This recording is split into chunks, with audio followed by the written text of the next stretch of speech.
Assalamualaikum warahmatullahi wabarakatuh. Perkenalkan, nama saya Malina Istiqomah, NIM 2121212. Di sini saya akan membuat video tugas akhir semester mata kuliah Ilmu Pendidikan oleh Budian Rifiyati MSI mengenai tentang metode dan pendekatan. Apa sih itu metode dan pendekatan? Jadi, metode dan pendekatan di sini memiliki saling keterkaitan satu sama lain, akan tetapi memiliki pengertian yang berbeda. Kalau metode itu cara kita untuk mencapai tujuan yang telah ditetapkan, sedangkan pendekatan merupakan usaha untuk mencapai tujuan. Jadi, kalau bisa menggunakan bahasa lain, ibarat kata, metode dan pendidikan merupakan visi dan misi.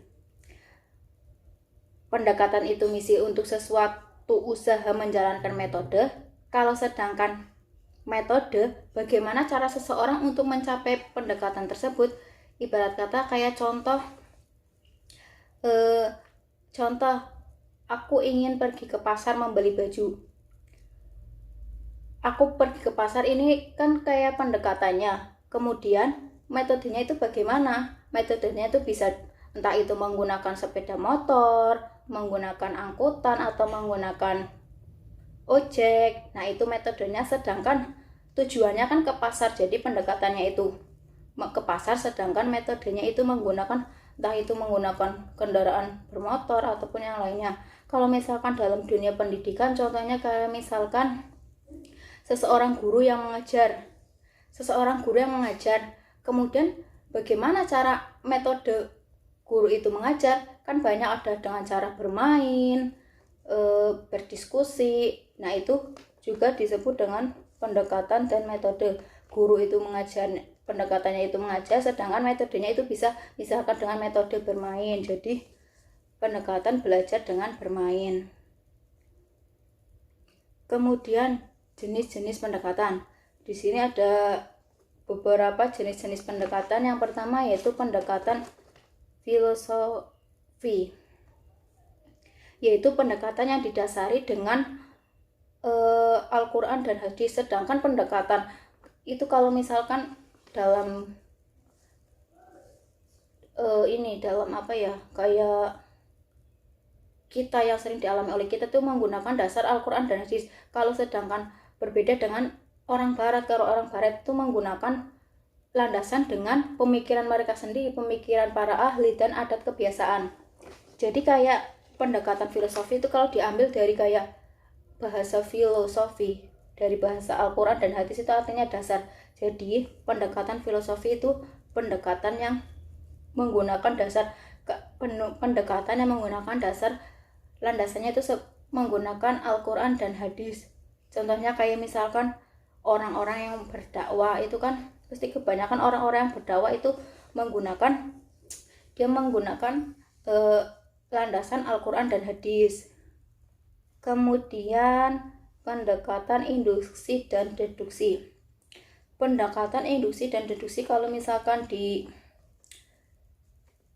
diperinci itu kayak, kalau induksi itu bersifat dari khusus ke umum, sifatnya itu kalau induksi itu sifatnya penjabaran.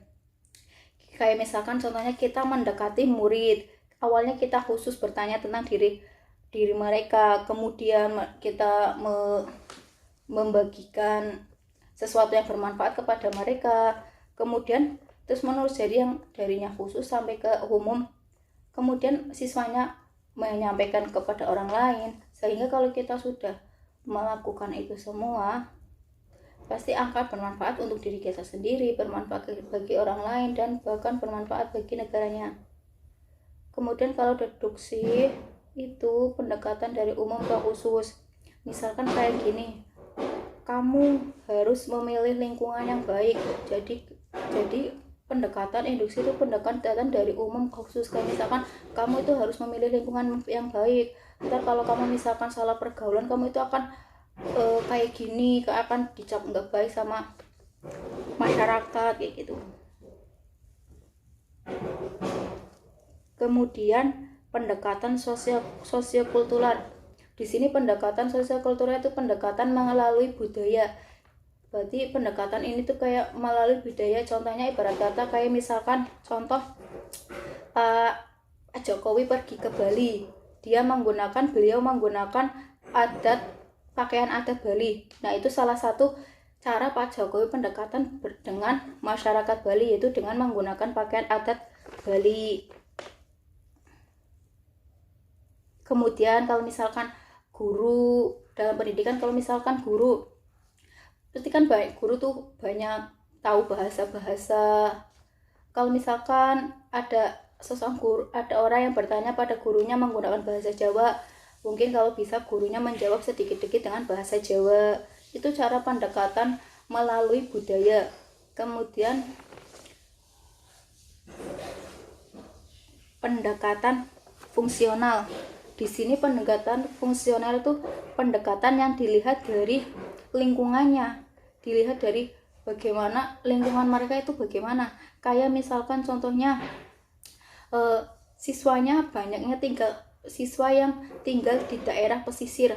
Kan kalau misalkan daerah pesisir itu kan pasti anak-anaknya tuh pada kayak jago renang, kayak gitu, bisa berenang. Lah bagaimana cara guru itu mengajarkan berhitung kepada anak masyarakat pesisir, kayak misalkan berenang tanpa mencari ikan, cara menghitungnya berarti misalkan dengan menjual ikan. Itu kan juga bisa digunakan untuk belajar menghitung.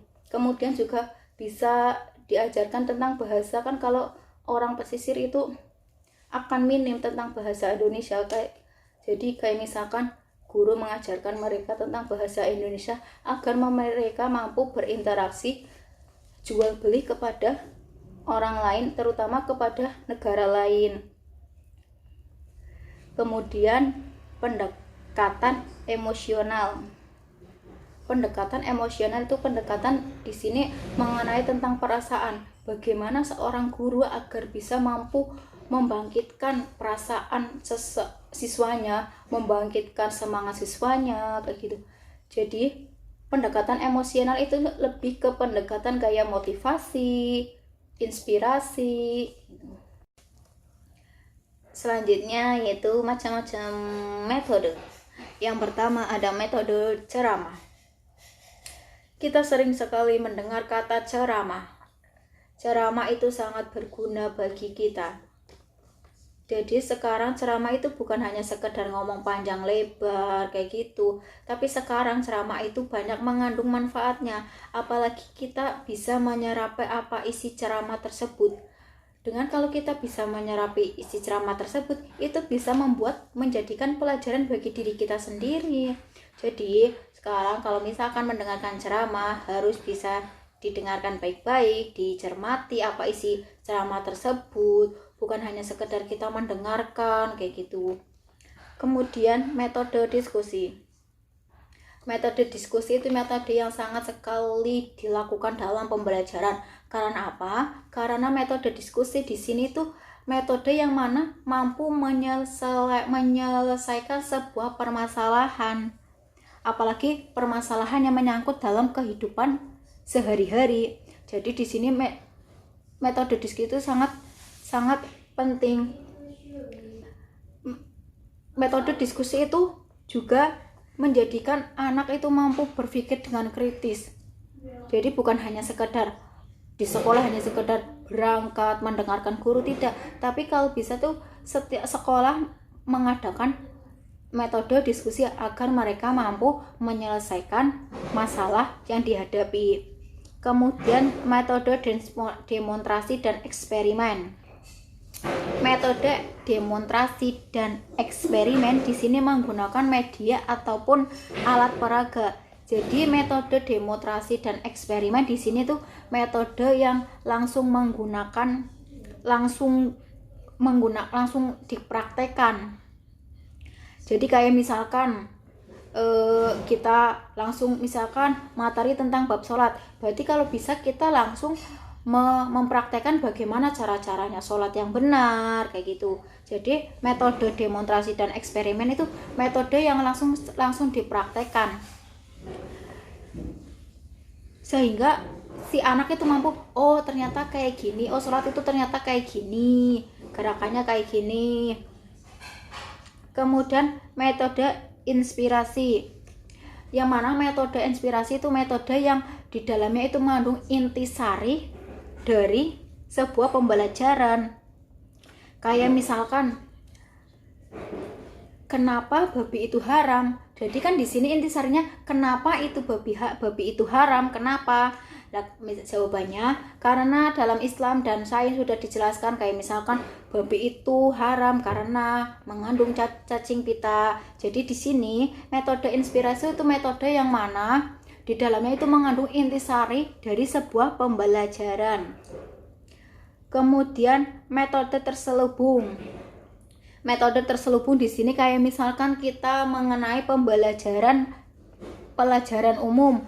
Lah, seorang guru itu harus bisa menyelipkan entah itu mengenai tentang agama Islam, tentang pelajaran lain, maksudnya kayak menyelipkan mengenai agama ke pelajaran yang sedang diajarkan. Kayak misalkan pelajaran tentang akidah akhlak, kita di situ menyelipkan gimana tentang agama-agama, menyelipkan tentang sifat-sifatnya, misalkan tentang akidah akhlak, kita di situ kita harus meneladani sifatnya Nabi Muhammad kayak gitu misalkan, dan berarti kita harus menyelipkan agama dalam sebuah pembelajaran. Kemudian metode inquiry, itu metode ini tuh metode yang emang ada permasalahan di dunia nyata. Berarti metode ini tuh digunakan untuk memecahkan permasalahan yang ada di dunia nyata. Kayak misalkan ya, contohnya ini, biasanya kan di pesantren-pesantren itu ada kegiatan basu masail. Itu tuh basu masail itu di situ tuh membahas tentang emang permasalahan yang nyata yang ada di dunia, emang benar-benar nyata. Tetapi dengan itu juga harus ketemu secara teori. Berarti harus penjelasannya tuh sesuai dengan teori yang telah dijelaskan, bukan hanya misalkan memecahkan masalah tapi kita nggak tahu teorinya gimana. Sekian dari saya. Wassalamualaikum warahmatullahi wabarakatuh.